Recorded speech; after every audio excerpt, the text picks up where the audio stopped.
नमस्ते दोस्तों, मेरा नाम ईशान, आपका भाई, आपका दोस्त, आपका मेंटर। स्वागत करता हूं आपको अड्डा 247 साइंस सूत्रा, जहां पर हम साइंस के खतरनाक कंसेप्ट से अपनी जिंदगी और साइंस दोनों को सिंपल बनाते हैं। तो आज हम स्टार्ट करेंगे एक बहुत बेहतरीन और हमारी लाइफ से जुड़ा हुआ एक बहुत important topic, that is metals and non metals. तो आइए चलिए डिफरेंस देखते हैं मेटल्स और नॉन मेटल्स में according to their physical properties. तो पहले जो प्रॉपर्टी है इनको इनको हम कुछ इस तरह से आपस में डिवाइड कर देंगे। तो फर्स्ट प्रॉपर्टी क्या होगी मेटल की? Metals are lustrous in nature.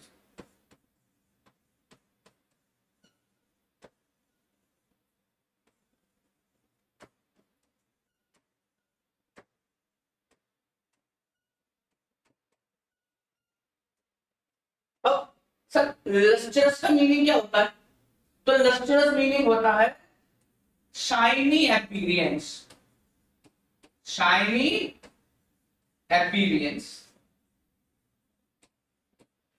मतलब हम जनरली ये कहते हैं कि यदि कोई चीज चमकदार है ज्यादातर केसों में तो उसे हम मेटल्स कहेंगे। ठीक है, तो फिर नॉन मेटल्स क्या होंगे सर? अब इसके लिए क्या लिखेंगे हम? non-metals are those non-metals are those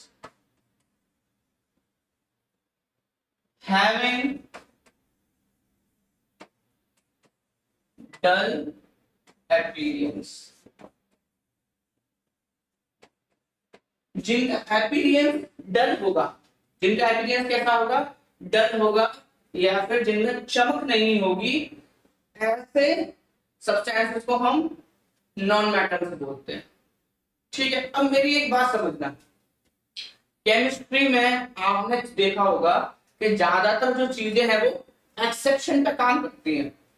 non metals are dull in appearance, लेकिन अब इसमें एक केस या दो तीन केस ऐसे निकलेंगे जो शाइनी अपीयरेंस को शो करते हैं। किसको शो करते हैं? शाइनी अपीयरेंस को। आओ जरा नॉन मेटल्स के थोड़े एक्सेप्शन देख लेते हैं।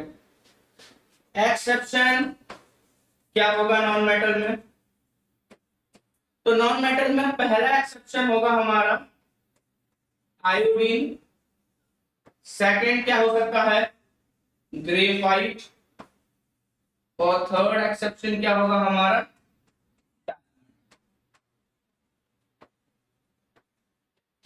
अब ग्रेफाइट को हम जनरली देखते हैं लीड पेंसिल में यूज होती है समझाने के लिए। ठीक है, और डायमंड तो सबने देखा, हीरे को देखा है ना, हीरा तो चमकदार ही होता है, लेकिन हीरा बनता किससे? डायमंड तैयार होता है कार्बन से, और कार्बन एक नॉन मेटल है जो कि डल अपीयरेंस का है। तो ये एक्सेप्शन हो गया। दूसरा एक्सेप्शन ग्रेफाइट। ग्रेफाइट दिखने में सिल्वर ब्लैकिश है। कैसा है? सिल्वर ब्लैकिश, मतलब सिल्वरी कलर है ब्लैक कोटिंग के ऊपर, लेकिन वो चमकता बहुत ज्यादा है। लीड पेंसिल अगर किसी ने देखी हो तो वो ग्रेफाइट भी बहुत शाइन करता है। Third iodine. आयोडीन को कभी आप देखेंगे तो वैसे तो नॉन मेटल्स का अपीयरेंस डल है, लेकिन आयोडीन में बहुत चमक होती है, इसलिए ये तीनों एक्सेप्शन है। जनरली नॉन मेटल्स डल होते हैं अपीयरेंस में, लेकिन iodine, diamond and graphite are lustrous यानी हैविंग शाइनी अपीयरेंस। और मेटल्स के केस में लगभग all metals are shiny in appearance. अब हम चलते हैं इसके सेकंड पॉइंट पर। तो metals are ductile and malleable in nature. अब डक्टाइल एंड मैलिएबल का मीनिंग क्या हो गया सर? तो डक्टाइल का मतलब होता है when the substances are beaten or changed into wires। जब हम किसी भी सब्सटेंस को छोटे छोटे पतले वायर्स के फॉर्म में चेंज कर देते हैं तो उसको हम डक्टाइल बोलते हैं। फॉर एग्जाम्पल जैसे कि गोल्ड और सिल्वर। गोल्ड और सिल्वर दोनों ही डक्टाइल मेटल्स हैं। कैसे मेटल? डक्टाइल्स हैं। लेकिन अगर हमसे कोई पूछे द मोस्ट डक्टाइल मेटल कौन सा होगा, तो वो होगा हमारा गोल्ड। तो इसमें एक चीज लिख लो, एग्जाम्पल में लिख लो gold and silver, gold and silver. ज्यादातर डक्टाइल गोल्ड एंड सिल्वर होते हैं, उसमें भी मोस्ट डक्टाइल की कैटेगरी का अवार्ड किसको जाएगा,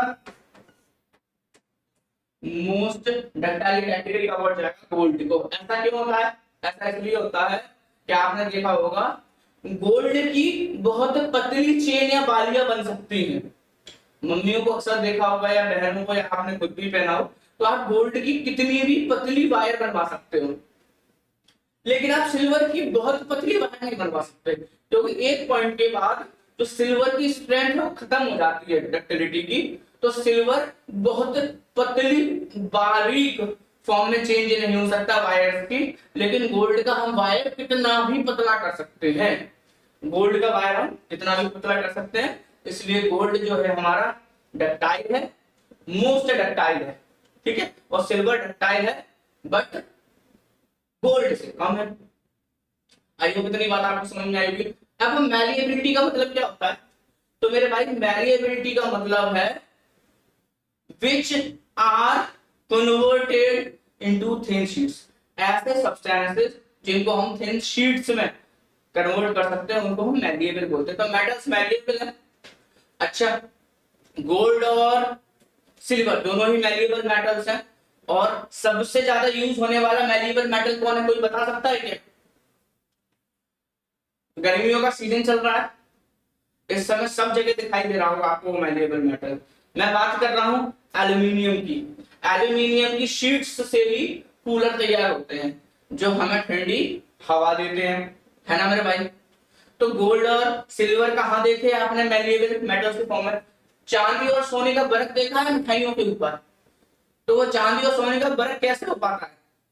तो वो हो पाता है इनकी टेंडेंसी की वजह से, इनकी स्ट्रेंथ की वजह से। तो ये गोल्ड और सिल्वर क्या है, पतली पतली बहुत बारीक शीट में भी चेंज हो सकते हैं, इसीलिए हम उनका सोने और चांदी का बर्फ बना सकते हैं। नॉन मेटल्स में ऐसा नहीं होता। तो नॉन मेटल्स के लिए क्या लिखेंगे, neither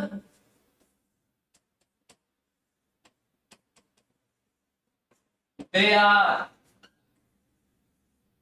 ductile, neither they are ductile nor malleable in nature।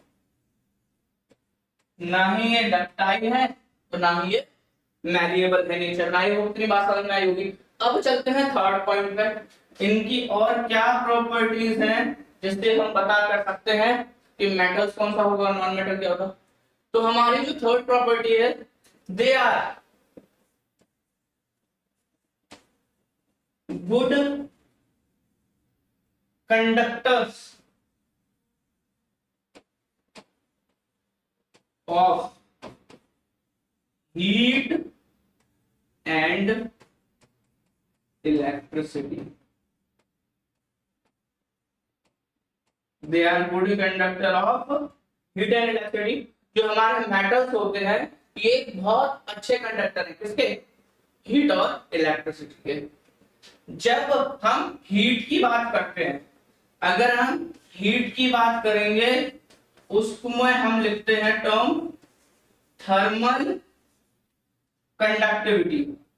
क्या लिखते हैं? Thermal conductivity. यही बात अगर यही बात मैं इलेक्ट्रिसिटी के लिए करूं, किसके लिए करूं? इलेक्ट्रिसिटी के लिए, तो मैं क्या लिखूंगा? तो उसी के लिए मैं लिखूंगा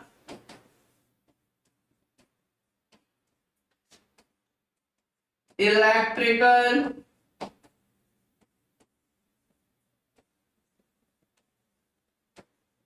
कंडक्टिविटी। उसी के लिए मैं लिखूंगा फिर इलेक्ट्रिकल कंडक्टिविटी। आई बात समझ में? अब ऐसे कौन से मेटल्स हैं जो बहुत अच्छे कंडक्टर हैं हीट और इलेक्ट्रिसिटी के, और कौन ऐसे हैं जो बहुत पुअर कंडक्टर है हीट और इलेक्ट्रिसिटी के। तो इसमें दो कैटेगरी आती है। कौन कौन सी आती है? जो अच्छे हैं, जो वीक है। तो देखो, जो अच्छे वाले कंडक्टर्स हैं हीट के और इलेक्ट्रिसिटी के दोनों का, तो इसमें सबसे बेहतरीन एग्जाम्पल है जिसको हम बेस्ट कंडक्टर बोलते हैं हीट और इलेक्ट्रिसिटी का, सिल्वर। अब इसमें हम क्या कर सकते हैं? तो इसमें हम एक काम कर सकते हैं कि जो हमारा सिल्वर है, silver it is the best conductor of heat and electricity. कैसा है? बेस्ट, दी बेस्ट कंडक्टर है। लेकिन भाई सर, तो फिर हम सिल्वर को यूज क्यों नहीं करते? तो पुराने जमाने में सिल्वर के ही बर्तन हुआ करते थे और पुराने जमाने में जो चीजें हैं वो भी सिल्वर की ही हुआ करती थी। तो फिर आज के समय में हम यूज क्यों नहीं करते सिल्वर का? सिल्वर बहुत महंगा है भाई, 2 लाख रुपए का आ रहा है इस समय में 1 ग्राम। तो इस वजह से नहीं, 1 ग्राम 2 लाख का तो नहीं आ रहा। हाँ, 2 लाख रुपए कुछ तोला चल रहा है सोना, है ना? इस वजह से, और चांदी भी ऐसे ही कुछ 2-2.5 लाख के लगभग चांदी चल रही है। तो इतनी महंगी चीजों को अगर वायरिंग में लगाएंगे तो घर करोड़ों नहीं अरबों रुपए का बन जाएगा। इसलिए सिल्वर को हम यूज नहीं करते बहुत सी जगहों पे, लेकिन जहां इसके बिना काम नहीं हो सकता वहां पे सिर्फ सिल्वर का यूज होता है। तो इसलिए silver is the best conductor of heat and electricity. Silver के बाद दूसरा कौन है जिसको हम ज्यादातर यूज करते हैं? कोई बता सकता है? हमारे घरों में, बर्तनों में, बिजली में, यानी लाइट, इलेक्ट्रिसिटी, वायर्स में सबसे ज्यादा यूज होने वाला मेटल कौन सा है? कोई आइडिया किसी को? या नॉन मेटल भी कोई जानता हो तो? नहीं भाई, सबसे वाइडली यूज होने वाला मेटल है और वो है हमारा सेकंड हीरो जो है स्टीम का, वो है कॉपर। कॉपर, आई होप आपको बात समझ में आई होगी कि best conductor heat and electricity silver और उसके बाद कॉपर सेकंड नंबर का। क्या हमारे पास पुअर या बैड कंडक्टर्स भी हैं हीट और इलेक्ट्रिसिटी के? हाँ बिल्कुल है।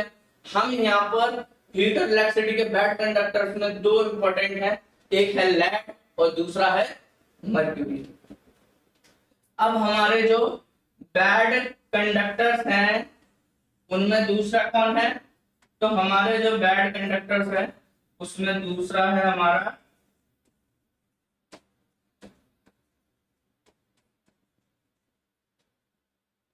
Laid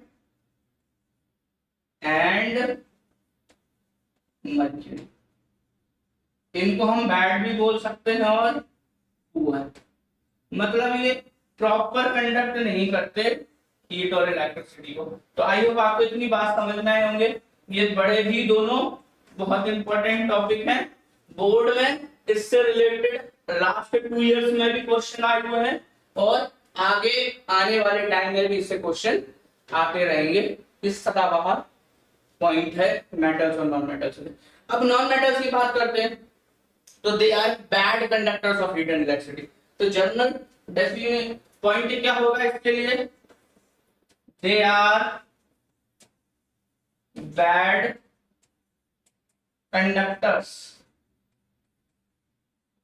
off heat and electricity. They are bad conductor of heat and electricity. तो क्या नॉन मेटल्स में सर सारे कंडक्टर बैड ही होते हैं? ऐसा कोई इसमें सुपर स्टार ही नहीं है, या इसमें ऐसा कोई ब्लैक शीप है ही नहीं जो इनके परिवार से अलग हो? हाँ तो बिल्कुल है। ऐसा नॉन मेटल जो इलेक्ट्रिसिटी का बहुत अच्छा कंडक्टर है, अगर कोई जानता हो तो कमेंट करें, और नहीं पता तो मेरी बात सुनो। इसका एक एक्सेप्शन है और वो हमारा प्यारा, सबका प्यारा ग्रेफाइट है, जिसको आप लीड पेंसिल्स में यूज करते हैं। ग्रेफाइट हमारा क्या है? It is a good conductor of heat and electricity. Graphite हमारा बहुत अच्छा कंडक्टर है हीट और इलेक्ट्रिसिटी का।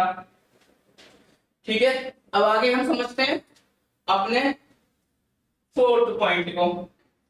Sir what is the meaning of sonorous, important है। तो सोनोरस का मीनिंग होता है, what is the meaning of sonorous, when they beaten on any surface, when they beaten on any surface, or if you are striking against any surface, if you are striking against any surface, they will produce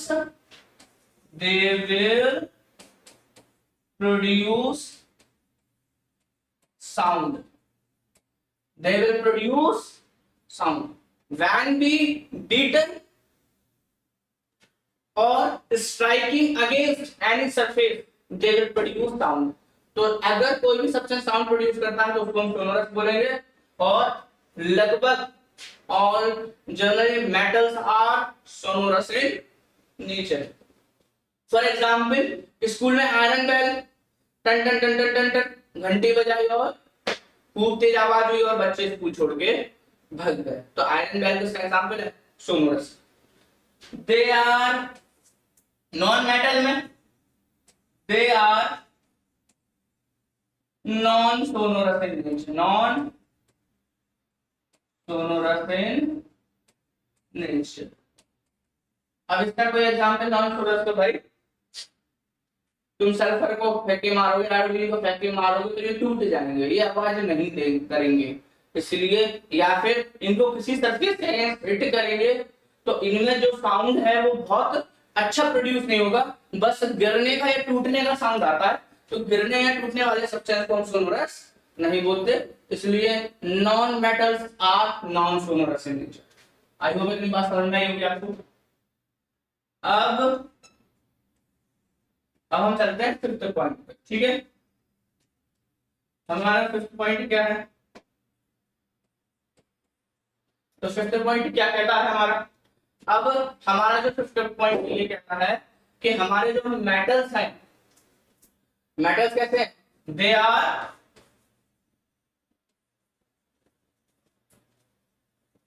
hard in nature, ये nature में कैसे हैं, hard होते हैं।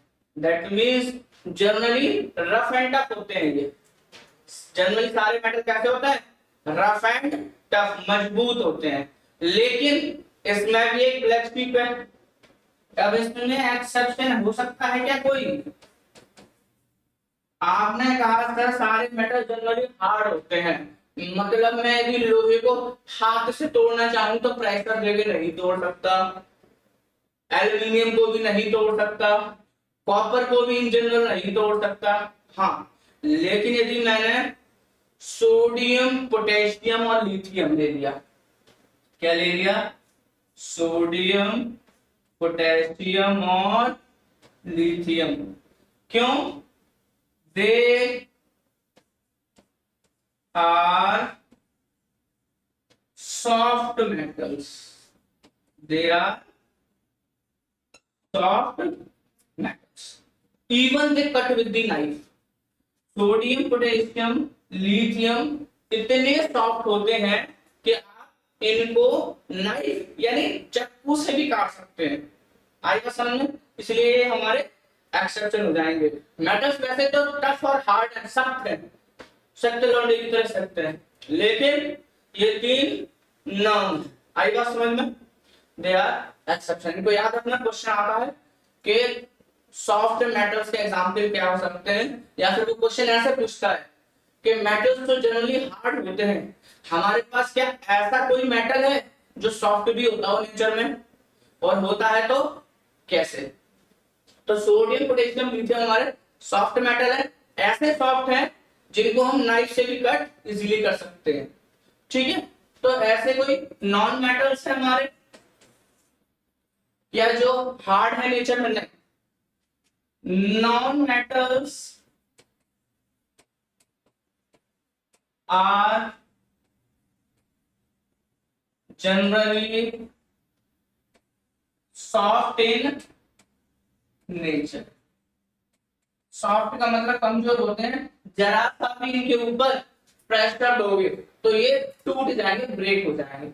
Sulphur ले लो, carbon ले लो, तुम्हारा iodine ले लो, ग्रेफाइट ले लो, लीड पेंसिल को एकदम तोड़ते हैं तो थोड़ी सी देर में वो चूरा चूरा हो जाती है। तो क्या कोई ऐसा नॉन मेटल है जो हार्ड भी होता हो सर? क्योंकि आपने मेटल में तो एक्सेप्शन बताया, ये हार्ड है तो वो सॉफ्ट होगा, तो इसलिए सॉफ्ट है तो इनमें कोई एक्सेप्शन है? हाँ जी बिल्कुल है। कोई बता सकता है इसमें एक्सेप्शन क्या होगा? क्योंकि हमने पिछली स्लाइड में उसको पढ़ा था। चलो मैं बताता हूं इसका आंसर क्या होता है। इसमें जो दुनिया का सबसे इंपॉर्टेंट, अच्छा चलो मैं हिंट देता हूं, मेरा बेटा तो हीरा है, हीरा। तो हीरा से क्या पता चला? बिल्कुल सही सोचा आपने, वो वही हीरा है जो सूर्यवंशम फिल्म में था, है ना, ठाकुर साहब का बेटा। अब ये वो हीरा है जिसको हम डायमंड बोलते हैं। क्या बोलते हैं इसको? हम प्यार से डायमंड बोलते हैं। डायमंड क्या है? Known hardest substance. ठीक है, ये सबसे ज्यादा नोन हार्डेस्ट सब्सटेंस है डायमंड, जो कि नॉन मेटल्स की कैटेगरी में आता है। ठीक है, अब इसके बाद हम चलते हैं नेक्स्ट पॉइंट पर। 6। अब क्या क्या ये कभी पिघलते भी हैं या उबलते भी हैं क्या सर? हाँ, याद आ गया, सही बोला तुमने। हमें एक पॉइंट और याद आ गया, क्या? मेटल्स का they have high melting point and boiling point, है ना?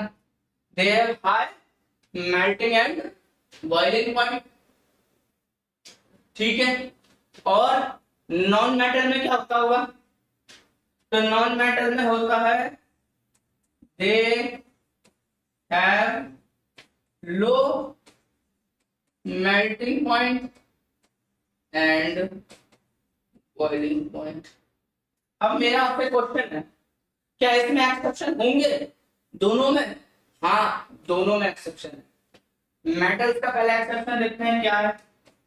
तो मेटल्स में जो एक्सेप्शन होगा वो क्या हो जाएगा हमारा? जनरली मेटल्स में तो हाई मेल्टिंग और बॉइलिंग पॉइंट होता है, तो इसमें ऐसा कोई है मेटल जो low melting boiling point show करता हो?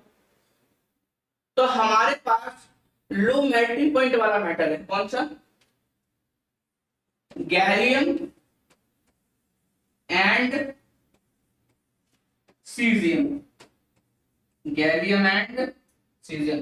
तो गैलियम और सीजियम हमारे ऐसे दो मेटल्स हैं जिनका जो मेल्टिंग पॉइंट है वो लो है। Have low melting point. ठीक है, यहाँ बॉइलिंग पॉइंट नहीं आएगा, इनका सिर्फ मेल्टिंग पॉइंट लो है। इतना लो है कि इनको हाथ की गद्दी पे रखोगे ना, पाम के ऊपर अपने, तो ये पिघल जाएंगे। इतना मेल्टिंग पॉइंट इनका लो होता है। क्या आयरन को पाम या हाथ पे रखने पे पिघलता है? नहीं, लेकिन ये पिघल जाते हैं, इसलिए ये एक्सेप्शन में आते हैं। अब दूसरी तरफ देखते हैं, नॉन मेटल का मेल्टिंग और बॉइलिंग पॉइंट तो कम है सर, तो इसमें कोई एक्सेप्शन कैसे हो सकता है? भाई इसमें एक्सेप्शन है वही हीरा ठाकुर का बेटा। इसमें एक्सेप्शन कौन है? वही हीरा ठाकुर का बेटा, डायमंड।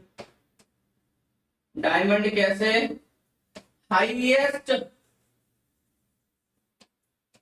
Melting point.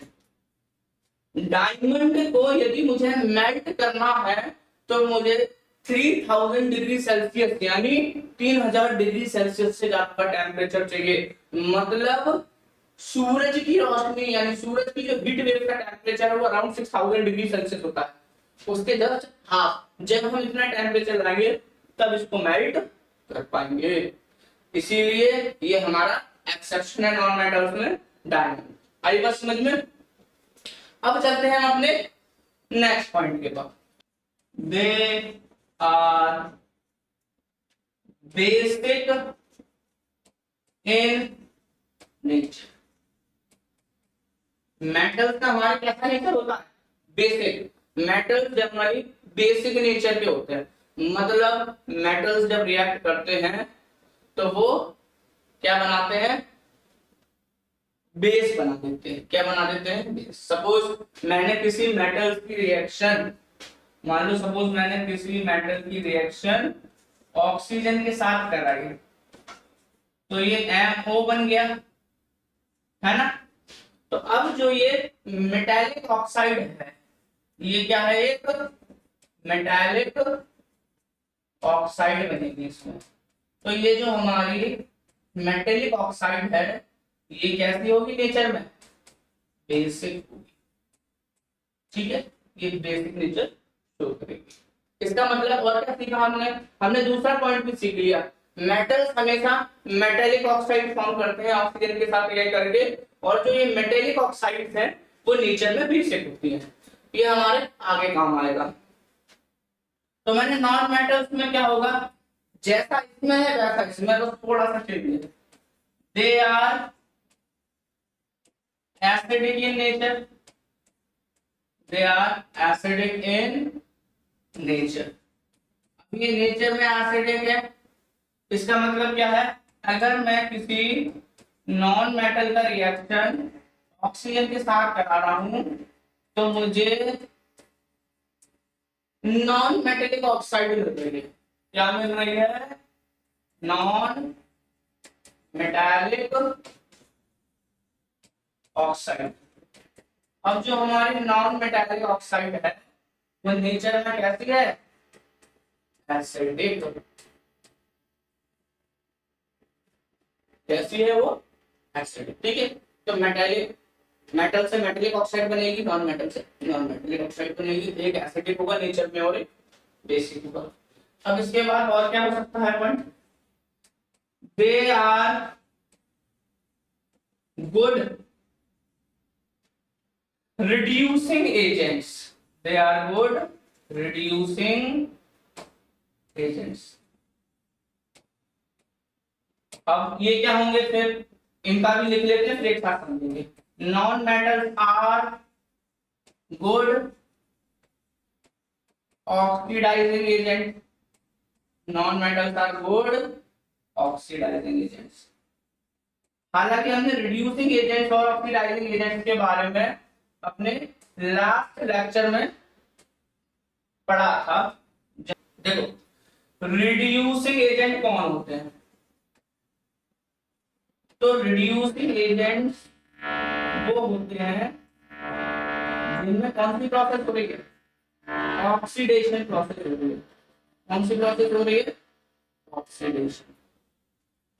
अब ऑक्सीडाइजिंग एजेंट कौन से एजेंट होंगे? तो हमारे जो ऑक्सीडाइजिंग एजेंट्स होते हैं ये वो एजेंट्स होते हैं जिनमें रिडक्शन प्रोसेस हो रही है। क्या हो रहा है जिसमें? Reduction process. ठीक है, ये दो बात क्लियर है। Reducing agent oxidation, oxidising agent reducing. अच्छा यहां से समझना, अगर रिड्यूसिंग एजेंट से समझ नहीं आया, आपके टाइम में जब मैं भी स्टूडेंट था तो मैंने भी ऐसे ही लर्न किया था। ऑक्सीडाइजिंग एजेंट का काम क्या है? तो ऑक्सीडाइजिंग का मतलब क्या हो रहा है? ऑक्सीडाइजिंग का मीनिंग है तो किसी सब्सटेंस में ले जाके ऑक्सीजन ऐड कर रहा है। तो किसी सब्सटेंस में ऑक्सीजन को ले जाके क्या कर रहा है? ऐड कर रहा है। जैसे कि मैं एक एग्जांपल ले लूं यहां पे, ठीक है? सपोज मैंने ले लिया CO plus H2 give CO plus H2 क्या दे रहा है? Cu plus H2। अब इस रिएक्शन में हम देखेंगे कौन सा हमारे लिए रिड्यूसिंग एजेंट है और कौन सा ऑक्सीडाइजिंग। ठीक है, अच्छा एक बार ये देखना कि यहाँ पर कॉपर के पास ऑक्सीजन है, हाइड्रोजन के पास ऑक्सीजन नहीं है। अब प्रोडक्ट साइड देखो, कॉपर अब अकेला है और हाइड्रोजन के पास ऑक्सीजन है। तो क्या आप इस रिएक्शन को देख के आप बता सकते हैं कि इसमें ऑक्सीडाइजिंग एजेंट कौन सा है, रिड्यूसिंग एजेंट कौन सा है? हाँ बिल्कुल बता सकते हैं। ऑक्सीडाइजिंग एजेंट का मतलब क्या है, कैसे देखो, ऑक्सीडाइजिंग एजेंट का मतलब है एडिंग ऑक्सीजन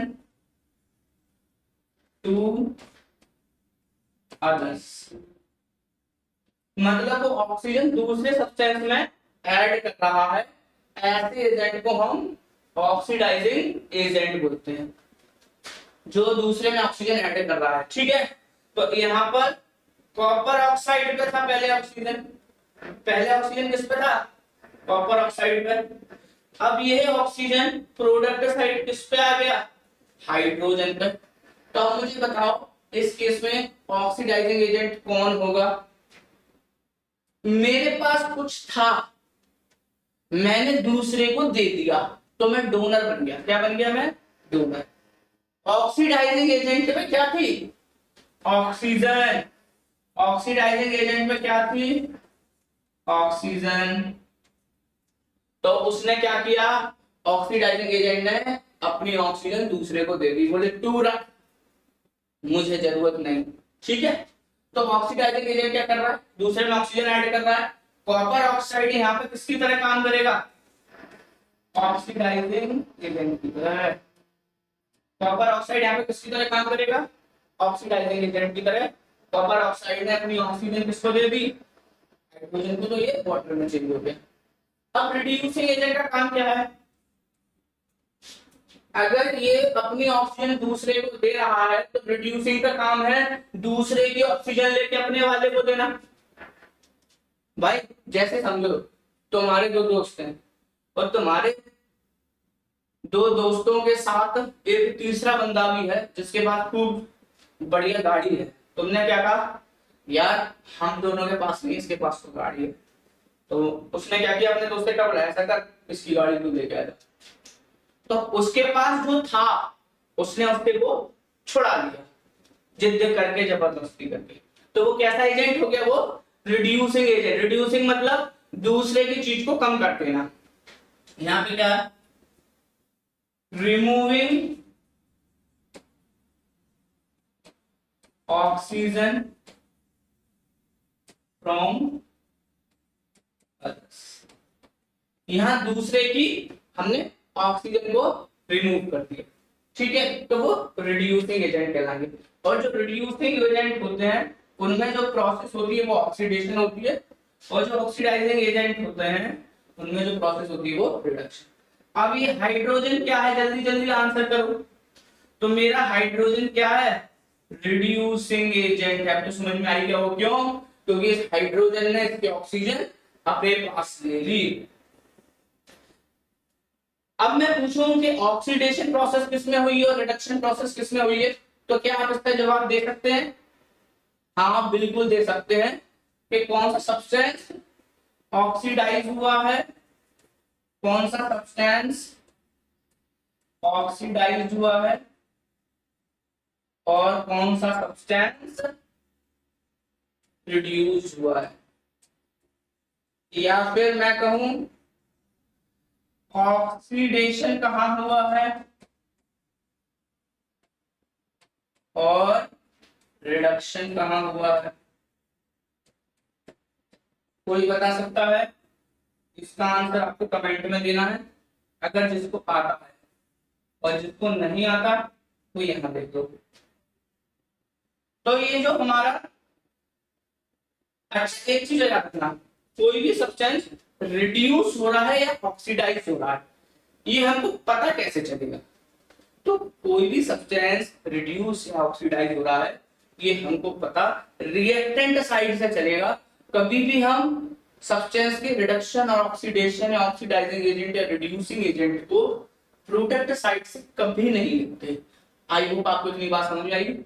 बहुत छोटी, सिंपल और बहुत इंपॉर्टेंट बात है। बच्चे 99.99% क्वेश्चन गलत कर देते हैं इसकी वजह से। तो सब्सटेंस ऑक्सीडाइज कौन सा हो रहा है, जो रिड्यूसिंग एजेंट। क्या है, जो रिड्यूसिंग एजेंट है। ऐसे लिख दो, रिड्यूसिंग एजेंट ऑक्सीडाइज होंगे और ऑक्सीडाइजिंग एजेंट में रिडक्शन होगा। ठीक है, तो हाइड्रोजन है हमारा ऑक्सीडाइज हो रहा है और कॉपर ऑक्साइड हमारा रिड्यूस हो रहा है। आई होप ये कंसेप्ट आपको समझ में आया होगा।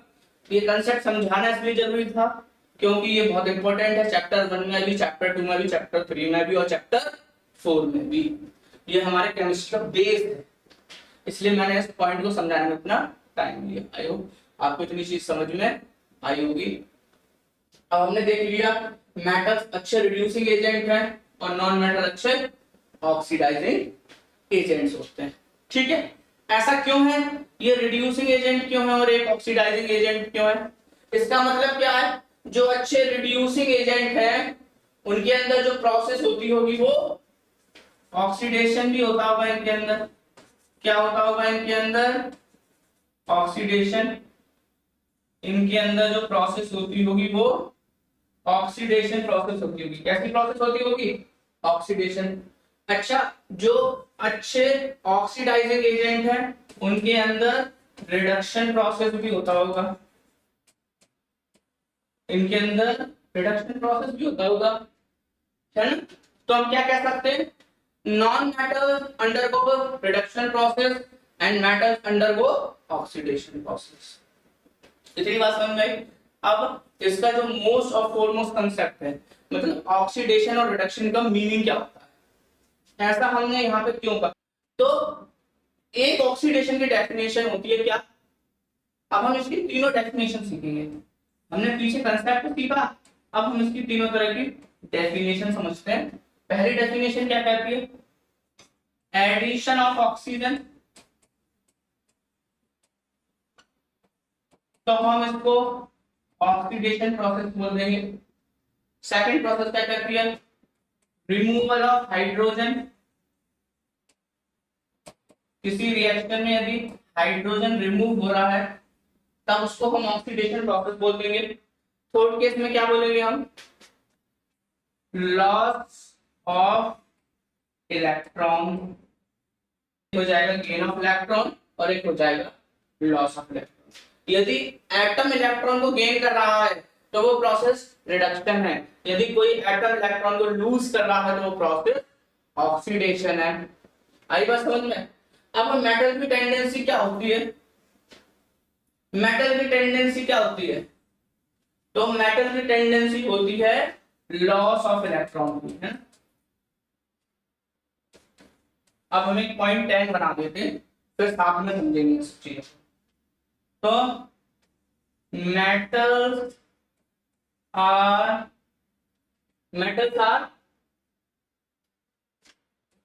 Donor in nature. और डोनर का मीनिंग क्या होता है? तो डोनर का मीनिंग क्या है? डोनर का मतलब होता है विच लूजेस इट्स इलेक्ट्रॉन। डोनर का मतलब है जो अपने इलेक्ट्रॉन को लूज कर रहा है। देगा कौन? जिसके पास ज्यादा होगा। अच्छा, अब मेटल डोनेट क्यों करता है? मेटल डोनेट क्यों कर रहा है? डोनर क्यों है metal? Due to excess of electron.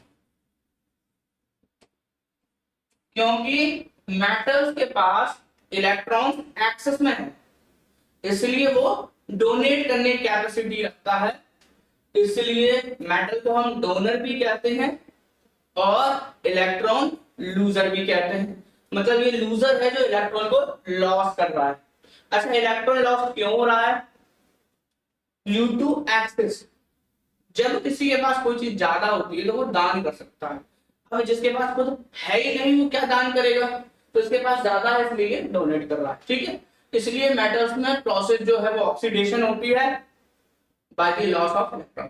अच्छा, इलेक्ट्रॉन का लॉस कैसे होता है? कोई एग्जांपल बता सकते हैं सर? तो अभी इसके बाद मैं आपको एग्जांपल दूंगा कैसे होता है, पूरा डिटेल में समझो। ठीक है, अब इसमें समझो non metals are acceptor in nature।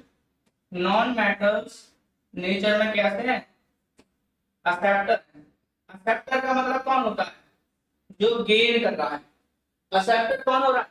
जो इलेक्ट्रॉन को गेन कर रहा है उसको हम एक्सेप्टर बोलेंगे। मतलब क्या हुआ, तुमने कहा मुझे पैसे की जरूरत है तो मैंने डोनेट किया, मैं डोनर, तुमने लिया तो तुम एक्सेप्टर। अच्छा, कोई एक्सेप्ट कब करेगा कोई चीज? कोई मुझे इसका बेसिक आंसर दे सकता है? अभी मैंने बताया था, क्योंकि हम कोई भी चीज जब एक्सेप्ट करते हैं जब हमारे पास कमी होती है। तो इसका मतलब क्या है, नॉन मेटल्स एक्सेप्ट इसलिए कर रहा है इलेक्ट्रॉन क्योंकि due to deficit of electron, इसके पास इलेक्ट्रॉन की डेफिशिट है। मतलब यहां पर इलेक्ट्रॉन की कमी है और वहां इलेक्ट्रॉन ज्यादा है। इस वजह से क्या हो रहा है, इस वजह से क्या हो रहा है, एक तरफ गेन हो रहा है दूसरी तरफ लॉस। आई बात? आई होप इतनी बात समझ में आई होगी। पूरी नहीं तो 50% तो जरूर समझ में आई होगी। हम प्रैक्टिस करेंगे, बार बार रिवीजन करेंगे तो हमको चीजें और क्लियर होंगी, क्योंकि ये कुछ ऐसे टॉपिक्स हैं जो हार्डकोर प्रैक्टिस मांगते हैं।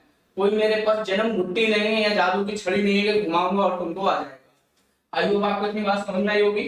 अब हम इस फिजिकल प्रॉपर्टीज के टॉपिक को रैप अप करने के लिए हम इस अपना लास्ट पार्ट पढ़ते हैं कि मेटल्स लॉस क्यों करते हैं इलेक्ट्रॉन और नॉन मेटल गेन क्यों करते हैं। ठीक है,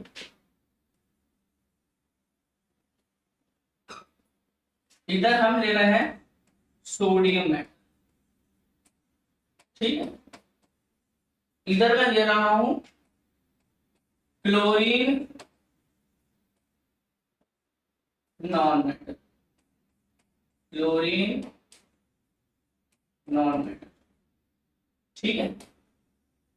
एक जगह मैंने सोडियम मेटल ले लिया और दूसरी जगह क्लोरीन नॉन मेटल ले लिया। अब मैं इसका स्ट्रक्चर बनाता हूं। इसका स्ट्रक्चर कैसे बना सकते हैं? ऐसे। अच्छा, सोडियम का सिंबल क्या होता है? तो सोडियम का सिंबल होता है मतलब 1123। अब इसका इलेक्ट्रॉनिक कॉन्फ़िगरेशन कितना होगा? सोडियम का इलेक्ट्रॉनिक कॉन्फ़िगरेशन, तो इलेक्ट्रॉनिक कॉन्फ़िगरेशन के बारे में तो सब जानते ही होंगे क्या होता है। तो इलेक्ट्रॉनिक कॉन्फ़िगरेशन का मीनिंग होता है arrangement of electron in different shells और ऑर्बिट। अलग अलग ऑर्बिट में इलेक्ट्रॉन्स के अरेंजमेंट में इलेक्ट्रॉनिक कॉन्फ़िगरेशन होते हैं। तो ये हो गया हमारा K, L, M और N, तो 2, 8 और 1। तो ये सोडियम का इलेक्ट्रॉनिक कॉन्फ़िगरेशन हो गया। अभी तक देखते हैं क्लोरीन का Cl हो गया, ये हो गया 1735। इसका जो इलेक्ट्रॉनिक कॉन्फ़िगरेशन हो जाएगा आपका K, M और N में 2, 8 और 7, राइट। अब मैं ये मान के चल रहा हूं 9th में आपने बोहर एंड बरी की थ्योरी पढ़ी है।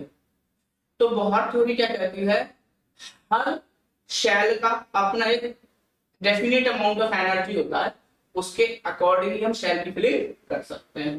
तो मैंने कहा जी K, L, M और N, इसमें 2 होता है, इसमें भी 8 होता है, क्योंकि सोडियम और क्लोरीन छोटे एटम हैं तो इनके थर्ड शेल में भी 8 ही इलेक्ट्रॉन्स होंगे और जो फोर्थ शेल है उसमें 18 इलेक्ट्रॉन्स होंगे। अब आप कहोगे सर जी जो बोहर एंड बरी का जो कांसेप्ट है वो तो ये कहता है कि पहले शेल में 2, सेकंड में 8, थर्ड में 18 और फोर्थ में 32 इलेक्ट्रॉन्स होते हैं। मैं कहा बिल्कुल सही जी, बोहर और बरी ने कोई पाप नहीं किया, बहुत सही बात कही और उन्हीं के रूल के अकॉर्डिंग मैंने भी कोई गलती नहीं की, मैंने भी सही बात कही। अब समझिए, पहले शेल में 2 और दूसरे में 8, तीसरे में 18, चौथे में 32, है ना। ये स्टैंडर्ड और मैक्सिमम इलेक्ट्रॉन्स को ऑक्यूपाई करने का पैटर्न है, मतलब मैक्सिमम इतने इलेक्ट्रॉन्स आ सकते हैं। लेकिन सोडियम का एटॉमिक नंबर 11 है और क्लोरीन का एटॉमिक नंबर 17 है, तो ये काफी छोटे शेल्स हैं, क्या कहेंगे काफी छोटे एटम्स हैं। तो इन छोटे एटम्स में 8 इलेक्ट्रॉन्स से ज्यादा थर्ड शेल में भरने की कैपेसिटी नहीं है। इस वजह से इनके थर्ड शेल में सिर्फ 8 इलेक्ट्रॉन्स के ऑक्यूपाई होते हैं और बाकी जो इलेक्ट्रॉन है वो फोर्थ शेल में चले जाते हैं। इसीलिए हम थर्ड शेल में भी एक ही इलेक्ट्रॉन 8 ही इलेक्ट्रॉन को हम रखते हैं। आई होप इतनी बात समझ में आई होगी। ज्यादा डिटेल में हम इसको मेटल नॉन मेटल बॉन्ड में सीखेंगे। इसीलिए हम इस पैटर्न को फॉलो करते हुए चलेंगे, इसको फॉलो नहीं करेंगे। आई होप आपको बात समझ में आएगी। अब एक ऑक्टेट रूल होता है, ऑक्टेट रूल होता है। ये रूल ये कहता है, जिस ऑक्टेट और डुप्लेट रूल बोलते हैं इसको। डुप्लेट का मतलब यदि किसी शेल की ऑक्यूपेंसी सिर्फ 2 इलेक्ट्रॉन्स की है तो उसमें 2 ही इलेक्ट्रॉन फिल होंगे, और किसी सेल की ऑक्यूपेंसी 8 इलेक्ट्रॉन्स की है तो उसमें 8 ही इलेक्ट्रॉन्स फिल होंगे। ठीक है, तो यदि किसी में 8 इलेक्ट्रॉन की नीड है और 8 इलेक्ट्रॉन कंप्लीट हो जाते हैं तो उसको हम स्टेबल सेल कॉन्फ़िगरेशन बोलते हैं। और इसी वजह से कोई भी मेटल या नॉन मेटल इलेक्ट्रॉन्स को लूज या फिर गेन करता है। तो अब इस केस में देखना, फर्स्ट शेल में 2 इलेक्ट्रॉन होने चाहिए, कंप्लीट है। सेकंड शेल में 8 इलेक्ट्रॉन होने चाहिए, वो भी कंप्लीट है। थर्ड शेल में यहाँ 8 इलेक्ट्रॉन होने चाहिए, लेकिन यहाँ थर्ड शेल में सिंगल 1 इलेक्ट्रॉन है। कितने इलेक्ट्रॉन है? 1। तो अब इस पर 2 ऑप्शन है सोडियम मेटल पे, या तो ये 7 इलेक्ट्रॉन को गेन कर सकता है या ये 1 इलेक्ट्रॉन को अपने शेल से लूज कर सकता है। ठीक है, अब दूसरा केस देखो। इसके फर्स्ट शेल में इलेक्ट्रॉन कंप्लीट है, सेकंड शेल में इलेक्ट्रॉन कंप्लीट है, थर्ड शेल जो एम है इसमें इलेक्ट्रॉन इनकम्प्लीट है, इसमें 7 इलेक्ट्रॉन्स है। अब इसके पास भी एक मौका है, क्या? या तो ये सिंगल इलेक्ट्रॉन को गेन कर ले या फिर ये 7 इलेक्ट्रॉन्स लूज कर ले। अच्छा, अब तुम्हारा क्वेश्चन ये होगा, ये सर लूज ही क्यों करेगा और ये गेन ही क्यों करेगा? ऐसा क्या है? तो मेरे भाई, अगर ये गेन क्यों करेगा, लूज क्यों करेगा, वो समझना है तो आगे देखो। अच्छा, इसके पास एक इलेक्ट्रॉन है। मुझे एक जनरल बेसिक बात बताना, तुम टीचर हो, तुम्हारी क्लास में 7 स्टूडेंट्स बैठे हैं और दूसरी क्लास है जिसमें एक स्टूडेंट बैठा हुआ है। अब तुम्हें एक क्लास में 8 बच्चे लाने हैं, तो मुझे ये बताओ, अब इस आसपास समझना, ये अकेला बच्चा एक क्लास में बैठा हुआ है, तो वहां 7 स्टूडेंट्स को लाके 8 स्टूडेंट कंप्लीट करना तुम्हारे लिए आसान होगा, या जहां 7 बच्चे बैठे हैं वहां एक बच्चे को ले जाना तुम्हारे लिए आसान होगा? तो ऑब्वियस सी बात है, जहां 7 बच्चे बैठे हैं वहां एक बच्चे को ले जाना मेरे लिए ज्यादा आसान है। उस केस में एनर्जी बहुत कम जाएगी, इसलिए मेटल क्या करता है, कम एनर्जी लॉस हो, एनर्जी लॉस क्या हो, कम हो, इसलिए अपने शेल से इलेक्ट्रॉन को लूज करना ज्यादा पसंद करता है। और केमिस्ट्री तो काम ही कर, केमिस्ट्री क्या मेरी तरह आलसी है, या केमिस्ट्री आपकी तरह भी आलसी है, मतलब मिनिमम एनर्जी और मैक्सिमम स्टेबिलिटी के रूल पे काम करती है। किसके रूल पे काम करती है? मिनिमम एनर्जी और मैक्सिमम स्टेबिलिटी।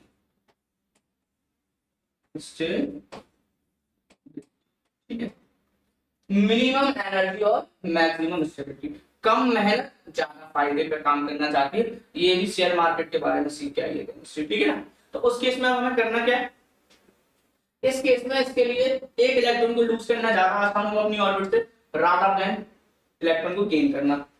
अब इसके पास ये वो क्लास है जिसमें 7 बच्चे ऑलरेडी बैठे हैं, तो यहाँ पर एक बच्चे को लाना ज्यादा आसान होगा रादर देन 7 को शिफ्ट करना। तो क्या होगा इस केस में? इस केस में होगा ये कि ये जो सोडियम है हमारा वो अपना एक इलेक्ट्रॉन लूज कर देगा और जो क्लोरीन है वो एक इलेक्ट्रॉन गेन कर लेगा। इसलिए ये लूज मेटल्स हमारे जो है वो इलेक्ट्रॉन को लूज करते हैं और जो हमारे जो नॉन मेटल्स हैं वो इलेक्ट्रॉन को गेन करते हैं। दोनों के लिए इजी प्रोसेस हो जाता है ये करना, इस वजह से ऐसा होता है। ठीक है, अगर ये अपना इलेक्ट्रॉन लूज कर रहा है तो ये स्टेबल कॉन्फ़िगरेशन बना लेगा, और जो हमारा स्टेबल कॉन्फ़िगरेशन है वो हम किसके बेसिस पर जज करते हैं? तो हम ये कहते हैं यदि कोई एटम नोबल गैस के इक्विवेलेंट, नोबल गैस के इक्विवेलेंट कॉन्फ़िगरेशन अटेन कर ले तो उसको हम स्टेबल मानेंगे। अच्छा, नोबल गैसेस कौन कौन से होती है सर? तो हमारी जो नोबल गैसेस होती है वो देख लो कौन कौन सी होती है। तो हमारी जो नोबल गैसेस होती हैं, helium, neon, argon, xenon, radon, krypton, ये हमारी नोबल गैसेस हैं। लेकिन हमारे काम की जो नोबल गैसेस है वो यही तीन है। हीलियम का एटॉमिक कॉन्फ़िगरेशन, इलेक्ट्रॉनिक कॉन्फ़िगरेशन 2 होता है, नियॉन का इलेक्ट्रॉनिक कॉन्फ़िगरेशन 2,8 होता है और आर्गन का कॉन्फ़िगरेशन 2,8,8 होता है। यदि कोई एटम इन तीनों के कॉन्फ़िगरेशन को अटेंड कर ले, कहां तक? एटॉमिक नंबर 20 तक, तो उसको हम स्टेबल बोलेंगे। कैसा बोलेंगे? स्टेबल। तो सोडियम क्या कर रहा है? अपना इलेक्ट्रॉन लूज कर रहा है। अब तो ये सोडियम मेटल था, इसने क्या किया? एक इलेक्ट्रॉन को लूज किया। ये कैसा था अभी? 2,8,1। इसने जैसे ही इलेक्ट्रॉन लूज किया, ये Na पॉजिटिव बन गया। कैसा बन गया? Na positive. इसका कॉन्फ़िगरेशन कितना हो गया? 2,8। तो यहां से हमने क्या और डिकोड किया? हमने यहां से ये डिकोड किया कि जो मेटल्स होते हैं they always form positive ions. Always तो नहीं कहेंगे, हाँ, लेकिन जो मेटल्स होते हैं वो पॉजिटिव आयंस फॉर्म करते हैं और उन पॉजिटिव आयंस को हम क्या बोलते हैं? They are also known as cations. इनको हम क्या बोलते हैं? कैटायंस। इन पॉजिटिव आयंस को हम कैटायंस बोलते हैं। अब इस पे आते हैं, तो नॉन मेटल में क्या होगा? क्लोरीन का कॉन्फ़िगरेशन है 287, इसने भी एक इलेक्ट्रॉन गेन किया, ये Cl नेगेटिव बन गया, ये बन गया 2,8,8। इसने भी स्टेबल कॉन्फ़िगरेशन अटेन कर लिया। अब ये क्या बना रहा है? इसमें हम कहेंगे इट फॉर्म नेगेटिव आयंस। तो नॉन मेटल जो होते हैं हमारे वो नेगेटिव आयंस को फॉर्म करते हैं और नेगेटिव आयंस को हम प्यार से एनायंस भी बोलते हैं। क्या बोलते हैं? एनायंस भी बोलते हैं। आई होप इतनी बात आपको इस टॉपिक में समझ में आई होगी। अभी हमने इस टॉपिक में से फिजिकल प्रॉपर्टी का कुछ बहुत इंपॉर्टेंट कंसेप्ट के बारे में पढ़ा है। आगे भी हम ऐसे ही कंसेप्ट कंटिन्यू करेंगे और आपको समझ में आए ऐसी सीरीज लाते रहेंगे। और इतना करने के बाद मेरी गारंटी है इस टॉपिक में आपको कोई भी डाउट नहीं आने वाला, और आता है तो आपका भाई, आपका दोस्त, आपका मेंटर आपके साथ। Thank you for attending this session.